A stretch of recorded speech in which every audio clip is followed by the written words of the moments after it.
We have arrived at the final stage of our great journey. Together, we have traversed the intricate and often treacherous landscapes of the masculine psyche. We have felt the boundless passion of the lover, the energy that connects us to the heart of life itself. We have wielded the disciplined blade of the warrior, the power that gives us the courage to act and protect.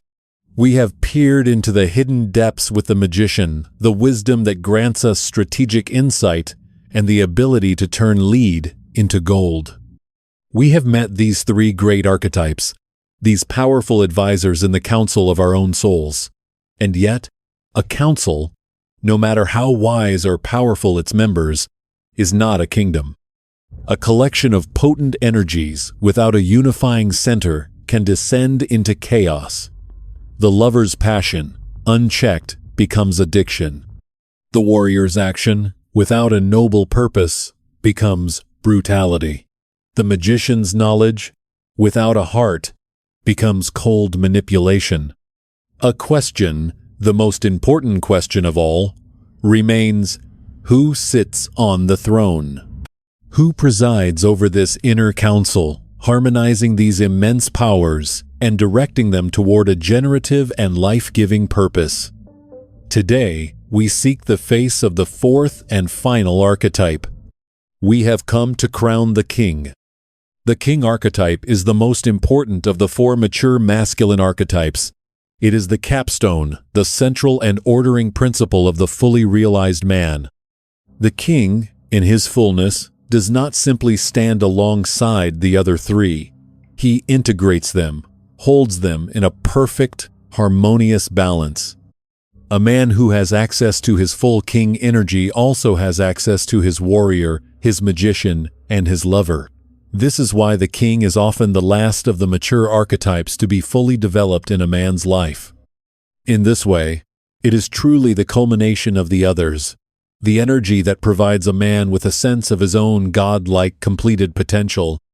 He is the conductor of the orchestra of his own soul, ensuring that the passionate strings of the lover, the powerful brass of the warrior, and the intricate woodwinds of the magician all play together to create a magnificent symphony, rather than a cacophony of noise. To understand this culminating energy, we must explore the qualities of the king in his fullness. The first and most fundamental quality is that he is centered. Throughout history, cultures have intuitively placed their king at the center of their universe. From him, all existence radiated. If you look at the layout of ancient civilizations, we often see the king's dwelling or the central temple at the geographic heart of the city. But beyond being the geographic center of his realm, the ancient king also represented its spiritual center. He was the mediator between the heavens and the earth, the bridge between the divine and the mortal. Through his divine power, the king was believed to bring order to the cosmos by harmonizing opposing forces. Countless myths tell of kings battling chaos monsters to restore order and balance to the world. When a man is living the king archetype in its fullness, he feels this same centering power within himself. This does not mean he narcissistically believes the world revolves around him. Rather, it means that his own sense of self-worth, his purpose, and his well-being provide him with an absolute sense of balance that is not dependent on external circumstances. Even when the world around him descends into chaos, he remains calm, composed, and in control of himself. He acts rather than reacts. He is the rock in the crisis, the calm eye of the storm. A man fully in touch with his positive king energy is completely present as a man. Because he is centered, he can survey the whole of his kingdom as life, his relationships, his responsibilities, and take it all in, gaining a big-picture perspective. This panoramic view allows him to remain steadfast and resolute in the face of superficial and fleeting external events.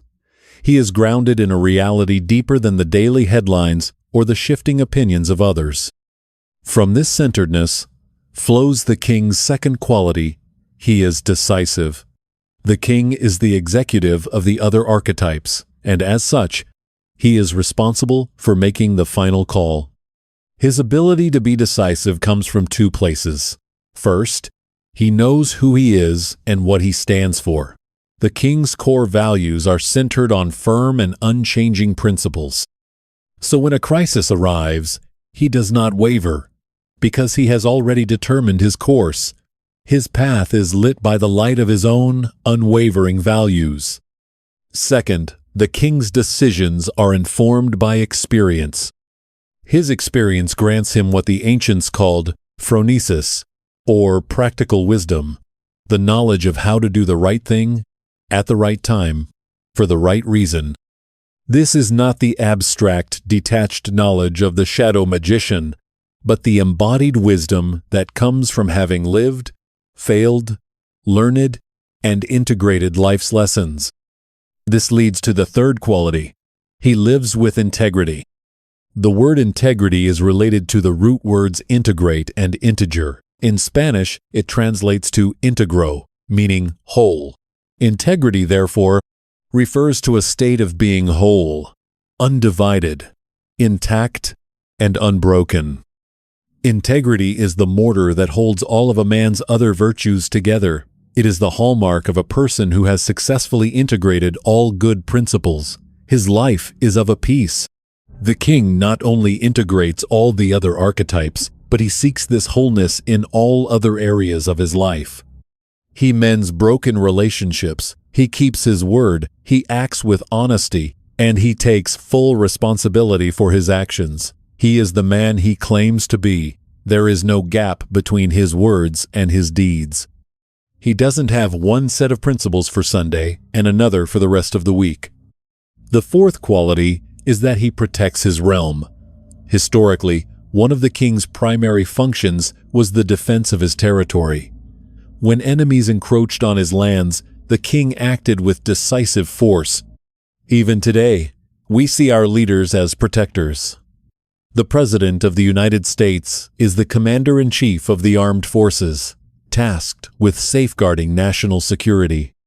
While a man may not be the leader of a country, he certainly has realms of his own that he is responsible for protecting, and that protection can be physical, financial, emotional, or spiritual. If you are a husband and a father, your family is a realm, a place you want to be a sanctuary from negative influences. The department you are responsible for at work is another realm, where you work to protect your people from office politics, mediocrity, and layoffs. And your own psyche and personal boundaries are sovereign territories that you must guard and defend vigilantly. Whatever your kingdom, when you are accessing your full king archetype, you do what must be done to protect it. And this often requires accessing the focused aggression of your warrior. Fifth, he establishes order. Throughout history, kings have been the great lawgivers. The first and perhaps most famous of these kingly legislators was the ancient Babylonian king, Hammurabi. His code represents one of the earliest known written sets of laws in history. These laws dealt with all areas of ancient Mesopotamian life, including commerce, religion, and military service. Other famous lawgiver kings include Solon of ancient Athens, Lycurgus of ancient Sparta, and Moses, who, while not technically a king, was the great leader and lawgiver of the ancient Hebrews. Just as these ancient kings brought order to their societies, a man accessing his king archetype brings order to his own life and to the lives of those around him. We see the king archetype manifest in us when we establish rules, principles, and guidelines for others to follow. But a man accessing his positive king energy does not create rules for the ego gratification of seeing people obey him. Rather, his rules provide a generative structure, a container that allows others to flourish. Figuring out how to create rules that facilitate progress rather than hinder it requires the kind of deep, reflective thinking empowered by the magician archetype. And to fully integrate the king into our lives, it's not enough to tell others how they should live. A man must also live by his own decrees. Before we can bring order to others, we must first be men of discipline ourselves. As General George S. Patton advised his son, "Soldiers, In fact, all men are natural hero worshippers. Officers with a flair for command realize this and emphasize in their conduct, dress, and deportment the qualities which they seek to produce in their men. When I was a second lieutenant, I had a captain who was very slouchy and usually late, yet he deprecated these faults in others. He was a failure. The sixth quality is that he is creative and inspires creativity in others. According to Moore, mythological kings are often associated with fertility and creativity. Many ancient cultures believe that the king's own virility determined the fate of the crops. If the king was potent and produced many offspring, the land would be fertile and the harvests bountiful. But we don't need to father a football team to access our king archetype. Anytime we engage in a creative act, whether it's composing a song, starting a business, or yes, being a father, the king archetype is manifesting in our lives. However, to fully integrate the king, we must also inspire creativity in others. A man accessing his king energy understands that his own power and influence in the world increase as he empowers others to reach their full potential. He is a talent spotter, a confidence builder. He delights in the success of those in his kingdom. This leads directly to the seventh quality. He blesses the lives of others. As Moore writes, a true king is a king who is joyous in the finding and naming and calling forth of the anointing of other men. He is a king who is not in the ceremony for his own sake, but for the sake of his people, to admire them and to be in communion with them, to reward and to feast them. One of the core functions of ancient kings was to bestow blessings upon those they led. As the intermediary between the divine and the earthly, the king had the power to confer blessings for success and prosperity upon his people. In the Bible, we can read many stories of the great patriarchs giving a father's blessing to their descendants before they died. We often associate a blessing with a religious act. And while a man certainly accesses his king archetype by giving a father's blessing to his children, as Jacob and Isaac did, he can also bless those around him in other non-religious ways. Simply acknowledging and celebrating others for their accomplishments is a way we can bestow a blessing. As we get older, I think we underestimate the power that a few kind words can have on a young person's life. But think back to your own experience. Remember when you were a young man? How did you feel when an older adult, especially a man you admired, praised you, or recognized an achievement? If you were like me, it made you feel 10 feet tall. You probably stood up a little straighter, walked with a little more confidence. You may still remember their exact words to this day. That is the power of a blessing in action. It encourages and uplifts the spirit of another. We can also bestow a blessing by being a mentor. We've spoken many times about the importance of mentorship, but one of the reasons so many young men are struggling today is because of the lack of positive guidance from older men. Moore claims, young men today are starving for blessing from older men, starving for blessing from the king energy. This is why they cannot get their act together. They are waiting for a blessing. They need to be blessed. They need to be seen by the king, because in the eyes of the king they will see their own magnificence. That's what a blessing does. It heals and it makes whole. It is what happens when we are seen and valued and concretely rewarded for our legitimate talents and abilities. As we grow older and wiser and more in touch with our king, it is our responsibility as men to bless and support younger men on their journey to manhood. Finally, the eighth quality, he leaves a legacy. Kings throughout history have been obsessed with legacy. In their empire building, their monumental construction, their law-giving, and their culture shaping, they wanted to achieve a kind of immortality, to leave something behind that would remind future generations of their life and greatness.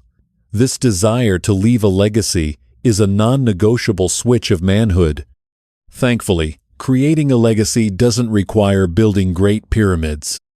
A legacy can be any idea, business, tradition, relationship, or work of art, anything that changes a person or the world. just a little bit for the better, and is passed on.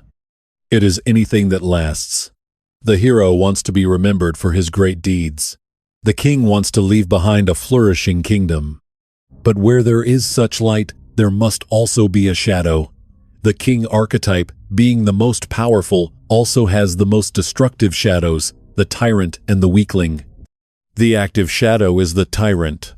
Unlike the true king who creates and blesses others, the tyrant seeks only to dominate and destroy.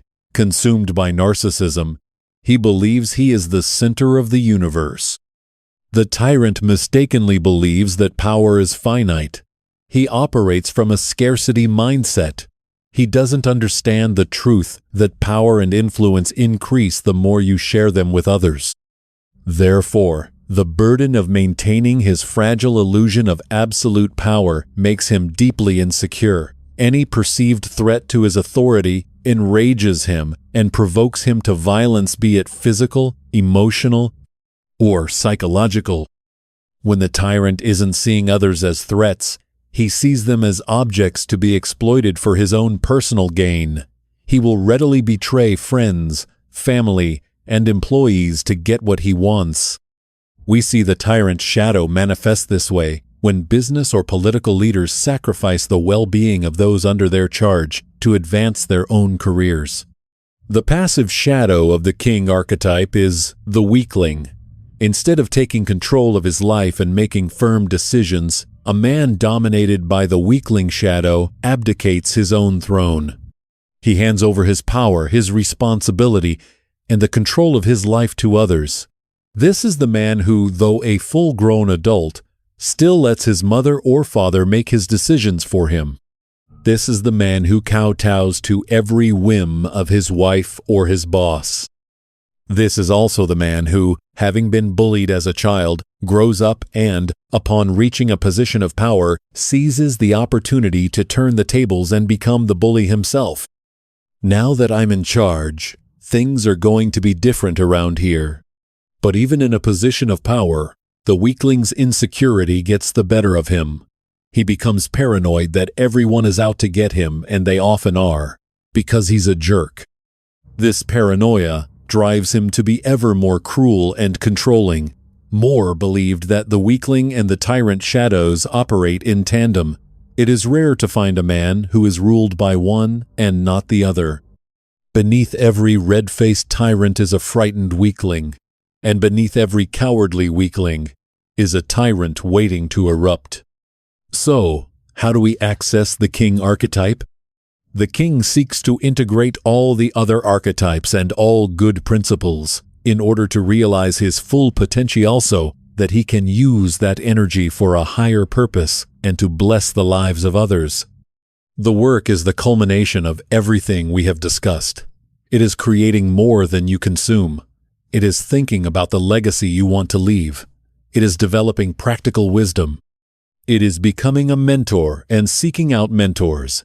It is establishing your core values. It is developing the virtue of order in your own life. It is escaping your mother's shadow and becoming your own man. It is building a life plan. It is developing the traits of true leadership. It is guarding the sanctity of your own mind. It is becoming decisive. It is avoiding the corrupting influence of money, power, and sex. It is living with absolute integrity. This concludes our series on the archetypes of mature masculinity. I hope you have found something of value in this journey. So how much stock should you put in these archetypes? Obviously, their existence cannot be proven. They can only be inferred. And I believe the primary focus of a man's life should be on the practical means of action. But it is our contemplation of the intangible that guides our decisions on how to act. These archetypes represent a very useful way to organize those contemplations and can lead you to a fruitful discovery of who you are and what kind of man you want to become. They are not a cage to trap you in a personality type, but a map to guide you on the lifelong journey toward your own sovereign soul. The journey is long, the work is hard, but the kingdom is worth it.